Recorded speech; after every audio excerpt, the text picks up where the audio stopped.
Guys, this is the shift 2 of NABARD Grade A Assistant Manager, and one candidate has joined for the exam review of afternoon shift. He will tell entire experience. कैसा रहा paper आपका? अच्छा रहा, objective काफ़ी आसान था पिछले बार के मुकाबले। First of all tell your branch, stream क्या थी आपकी? जनरल स्ट्रीम थी।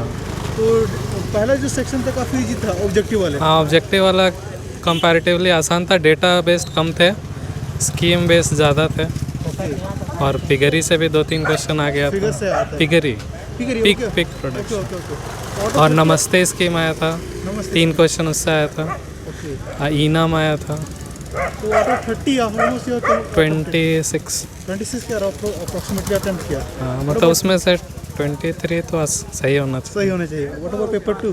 पेपर 2 थोड़ा आसान ही था लगभग। एक मत्स्य संपदा योजना पे आ गया था क्वेश्चन 15 मार्क्स का। तो ऑब्जेक्टिव पर्पज से हम लोग स्कीम पढ़ते हैं, लेकिन ये पूरा स्कीम की 600 वर्ड्स में आ गया था। 600 वर्ड्स का? हाँ, तो थोड़ा डिफिकल्ट, मतलब अगर बहुत डिटेल में पढ़ा होगा तो ये लिख पाएगा उतना। और कोई टॉपिक? NRLM था, सोशल फॉरेस्ट्री था, फिर ग्लोबलाइजेशन पे था। कौन कौन सा आपने 4 क्वेश्चन अटेम्प्ट किया? जो मैंने ग्लोबलाइजेशन किया, NRLM किया, मत्स्य संपदा तो कंपलसरी था, और पहला क्वेश्चन TPDS था, targeted public distribution system. Okay, तो आप कंक्लूड कीजिए पेपर का लेवल इस बार कैसा रहा आफ्टरनून सेशन का? पेपर 2 ऑफ असिस्टेंट मैनेजर अच्छा था, मतलब वैसा डिफिकल्ट भी मॉडरेट बोल सकते हैं। ऑब्जेक्टिव इजी था लगभग मेरे हिसाब से। इजी था, डिस्क्रिप्टिव पेपर 2 थोड़ा लिटिल बिट हार्ड था। हाँ, मॉडरेट था। कैसा रहा पेपर आपका? ओवरऑल पेपर बहुत अच्छा था।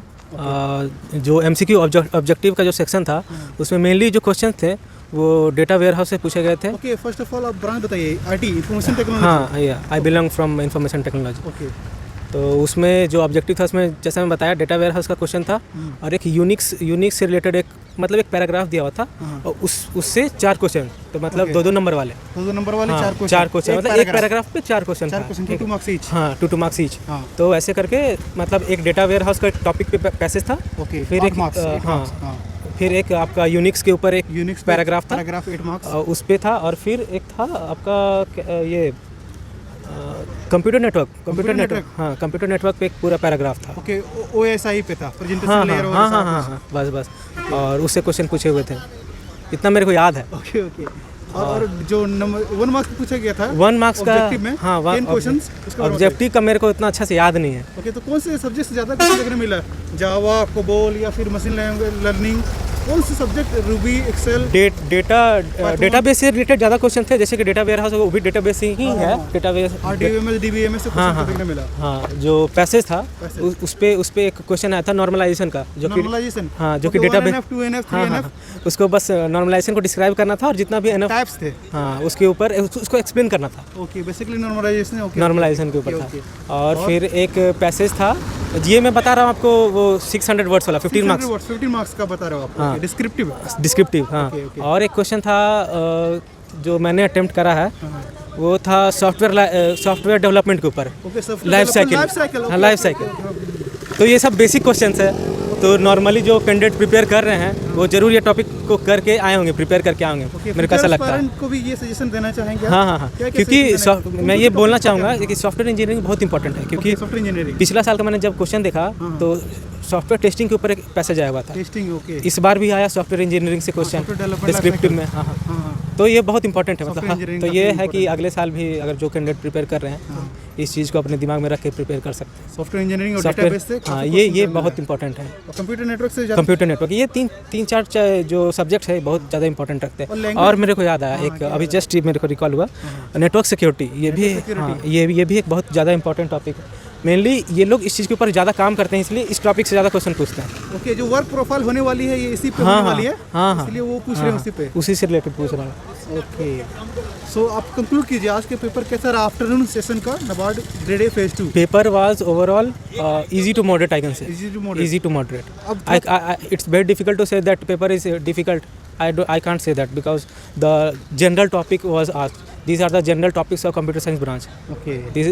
These topics are included in the core subjects of the computer science. आपकी आई स्ट्रीम वाज जनरल था।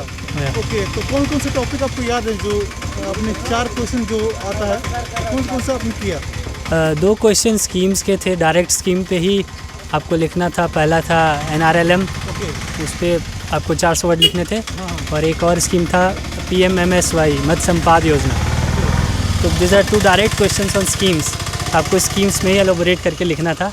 और बाकी 2 और क्वेश्चन थे, एक था ग्लोबलाइजेशन के ऊपर आप लिखो ग्लोबलाइजेशन, ओके कि how it helped in the Indian economy, growth of Indian economy. Okay और एक और क्वेश्चन था हमारा, the first one was I don't remember the first one, okay okay related भी इंग्लिश में था लाइक क्वेश्चन। ऑब्जेक्टिव के बारे में बताइए। ऑब्जेक्टिव कैसे छोटे क्वेश्चन थे वो? ऑब्जेक्टिव में last time it was more of ESI and schemes, okay this year it was mixture of ARD and ESI, okay kind of 2 paragraph जो थे वो ARD बेस्ड थे। ओके एक पिग एंड उसके बारे में था, एक और था आपका हैन के बारे में, बैटरी मेथड एंड ऑल।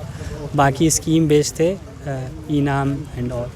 तो स्कीम बेस वाला ठीक ठाक था, बाकी ये कुछ टेक्निकल ARD वाले एग्रीकल्चर ग्रेजुएट्स को इजी हुआ होगा, हमें उतना इजी नहीं लगा। Okay okay okay agriculture graduate के लिए काफ़ी इजी पेपर हो सकता है। Schemes was like 1 marker was also kind of bit technical. Okay बाकी ऐसे वाज काइंड ऑफ इजी, क्योंकि स्कीम्स लिखने थे आपको, कुछ उतना टेक्निकल नहीं था। Objective was kind of mix.